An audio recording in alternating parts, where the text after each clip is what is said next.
Hello बच्चों, स्वागत है आप सभी का रैंक बूस्टर सीरीज में। आज यहाँ पे हम लोग रैंक बूस्टर सीरीज में डिस्कस करेंगे फंक्शन ऑफ न्यूक्लियस, यानी कि न्यूक्लियस के काम के बारे में बात करेंगे। बातों को ध्यान रखना, ठीक है।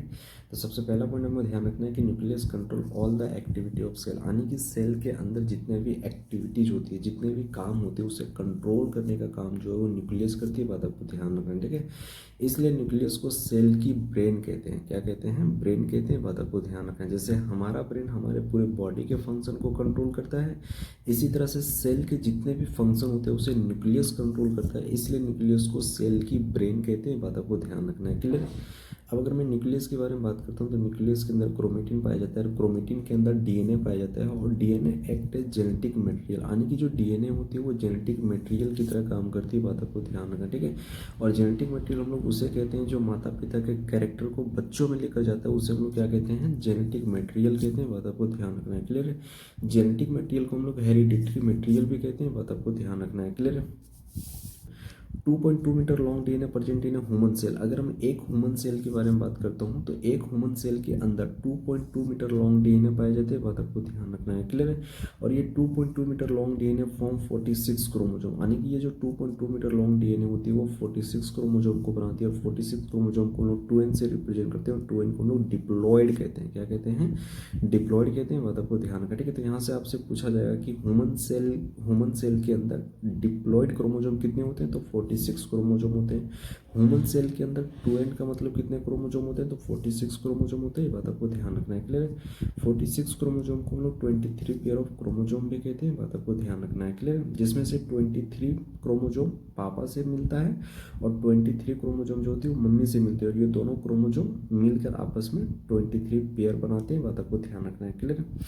2.2 मीटर लॉन्ग डीएनए के बारे में बात करता हूँ तो 2.2 मीटर लॉन्ग डीएनए के अंदर 6.6 इंटू 10⁻9 बेस पेयर पाए जाते हैं। बात आपको ध्यान रखना है, ठीक है। और 10⁻9 का मतलब बिलियन होता है, यानी कि हम ये कह सकते हैं कि 2.2 मीटर लॉन्ग डीएनए के अंदर 6.6 बिलियन बेस पेयर पाए जाते हैं। बात आपको ध्यान रखना है, क्लियर है। ये इंपॉर्टेंट पॉइंट है जो हमें ध्यान रखना है।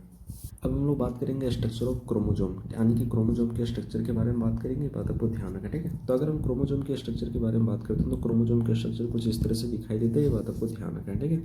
क्रोमोजोम के बारे में बात करते हो तो एक क्रोमोजोम के अंदर 2 क्रोमेटिड पाया जाता है। ये पहला क्रोमेटिड होगी, ये दूसरा क्रोमेटिड होगी, ठीक है। और दोनों क्रोमेटिड को एक साथ मिलाकर हम क्या कहते हैं? सिस्टर क्रोमेटिड कहते हैं। बात आपको ध्यान रखना है, क्लियर है।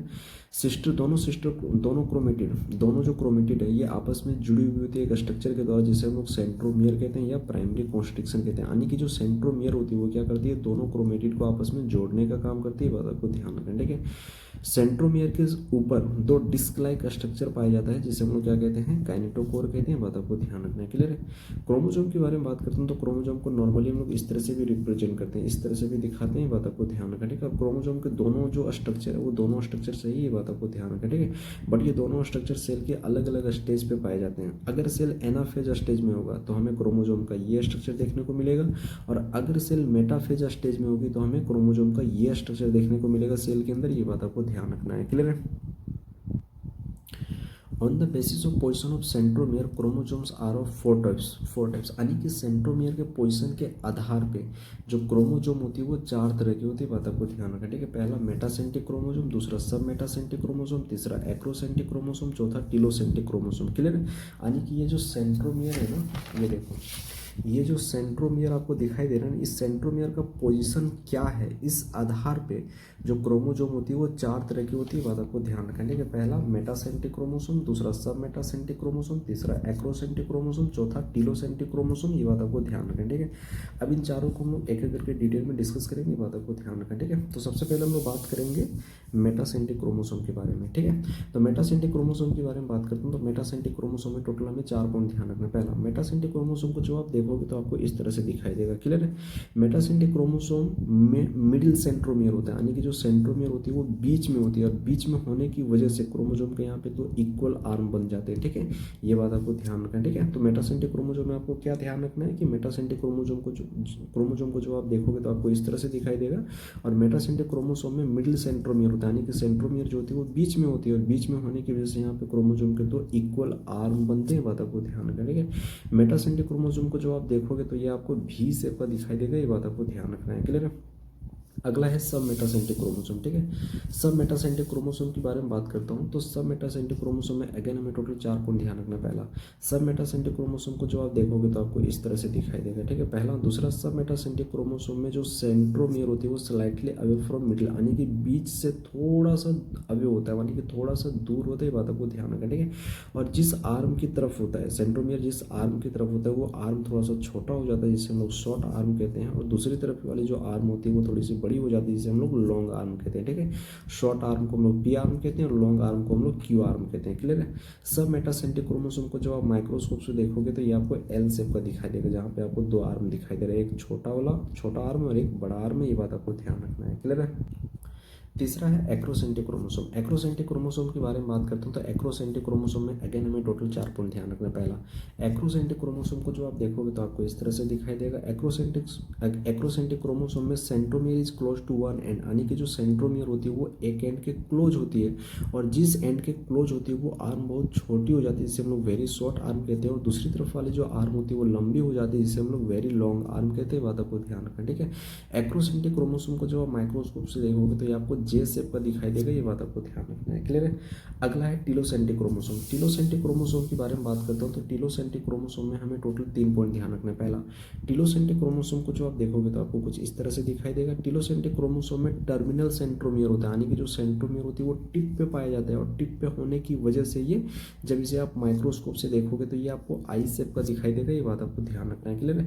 अब अगर मैं नॉर्मली क्रोमोसोम के बारे में बात करता हूँ तो नॉर्मली क्रोमोसोम में एक सेंट्रोमियर पाया जाता है। क्या पाया जाता है भाई? एक सेंट्रोमियर पाए जाते हैं, बट कुछ ऐसे क्रोमोसोम होते हैं जिसमें 2 सेंट्रोमियर पाए जाते हैं, बात आपको ध्यान रखना। ठीक है, अब इस चीज़ को समझने के लिए हम लोग एक फिगर ड्रॉ करेंगे। जैसे यहाँ में हमारे पास एक क्रोमोसोम का फिगर है जहाँ पे 2 सेंट्रोमियर दिखाई दे रहा है, ये पहला सेंट्रोमियर हो गया और ये दूसरा सेंट्रोमियर हो गया। पहला जो सेंट्रोमियर होता है उसे हम लोग प्राइमरी कॉन्स्ट्रिक्शन कहते हैं, और प्राइमरी कॉन्स्ट्रिक्शन सभी तरह के सेंट्रोमियर में पाया जाता है, सभी तरह के क्रोमोसोम में पाया जाता है, बट जो दूसरी सेंट्रोमियर है जिसे हम लोग सेकेंडरी कॉन्स्ट्रिक्शन कहते हैं, ये सेकेंडरी कॉन्स्ट्रिक्शन केवल और केवल कुछ क्रोमोसोम के अंदर पाए जाते हैं, ये बात आपको ध्यान रखना। ठीक है, सेकेंडरी कॉन्स्ट्रिक्शन के ऊपर जो क्रोमोसोम का पार्ट आपको दिखाई दे रहा है इसे हम लोग क्या कहते हैं? सैटेलाइट कहते हैं, बात आपको ध्यान रखना है। क्लियर। अब सेकेंडरी कॉन्स्ट्रिक्शन की 3 खास बातें जो हमें ध्यान रखना है। पहला, secondary constriction present in few chromosome. Secondary constriction जो है वो केवल कुछ क्रोमोसोम के अंदर पाया जाता है, सभी क्रोमोसोम के अंदर नहीं मिलेगा, ये बात आपको ध्यान रखना। ठीक है, सेकेंडरी कॉन्स्ट्रिक्शन कॉन्स्टेंट लोकेशन, यानी कि जो सेकेंडरी कॉन्स्ट्रिक्शन की जो लोकेशन है, जो पोजिशन है वो फिक्स होती है, वो कॉन्स्टेंट होती है, जबकि प्राइमरी कॉन्स्ट्रिक्शन की जो लोकेशन है, जो पोजीशन है वो फिक्स नहीं होता है, इसका पोजीशन चेंज होते रहता है। कभी ये सेंटर में होता है तो कभी सेंटर से थोड़ा सा अवे होता है, तो कभी क्लोज टू वन एंड होता है, तो कभी टर्मिनल पे होता है, ये बात आपको ध्यान रखना है। ठीक है, तीसरा पॉइंट हमें ध्यान रखना है सेकेंडरी कॉन्स्ट्रिक्शन में कि सेकेंडरी कॉन्स्ट्रिक्शन जो होती है वो नॉन स्टेनिंग होती है, यानी कि इससे हम कलर नहीं कर सकते, जबकि प्राइमरी कॉन्स्ट्रिक्शन को हम कलर कर सकते हैं, बात आपको ध्यान रखना है। क्लियर है। अब इस चैप्टर में एक छोटा सा टॉपिक दिया गया है माइक्रो बॉडी, जिसके बारे में हम लोग बात करेंगे। ठीक है, तो अगर मैं माइक्रो बॉडी के बारे में बात करता हूँ तो माइक्रो बॉडी में हमें टोटल 3 पॉइंट ध्यान रखना है, जो हमें ध्यान रखना है। ठीक है, पहला, माइक्रो बॉडी के बारे में बात करते हैं तो माइक्रो बॉडी एक सिंगल मेम्ब्रेन बोर्न ऑर्गेनेल है, यानी कि माइक्रो बॉडी एक ऐसा ऑर्गेनेल है जिनके पास केवल एक मेम्ब्रेन पाया जाता है या एक कवरिंग पाई जाती है, ये बात आपको ध्यान रखना है। ठीक है, micro body contents enzyme. Micro body के अंदर अलग अलग तरह के एंजाइम पाए जाते हैं, ये पॉइंट हमें ध्यान रखना है। ठीक है, micro body present in both plant and animal cell, यानी कि जो माइक्रो बॉडी वो दोनों तरह के सेल्स में पाए जाते हैं, प्लांट सेल्स में भी पाए जाते हैं और एनिमल सेल्स में भी पाए जाते हैं, बात आपको ध्यान रखना है। क्लियर है। माइक्रो बॉडी में हमें एक एग्जाम्पल याद रखना है, पेरोक्सिसोम, ये बात आपको ध्यान रखना है। क्लियर है। तो यहाँ पर आपका जो चैप्टर नंबर 8 है वो कंप्लीट होता है, sale the unit of life. अब आपका काम है इस चैप्टर को अच्छे से रिवाइज करना है, इस चैप्टर से रिलेटेड जितने भी क्वेश्चन है उसको अच्छे से प्रैक्टिस करना है। अगर ये वीडियो आपको अच्छा लगता है दोस्त तो लाइक करना, बहुत अच्छा लगता है तो कमेंट करना। फिर मिलते हैं नेक्स्ट वीडियो में, तब तक के लिए बाय बच्चों।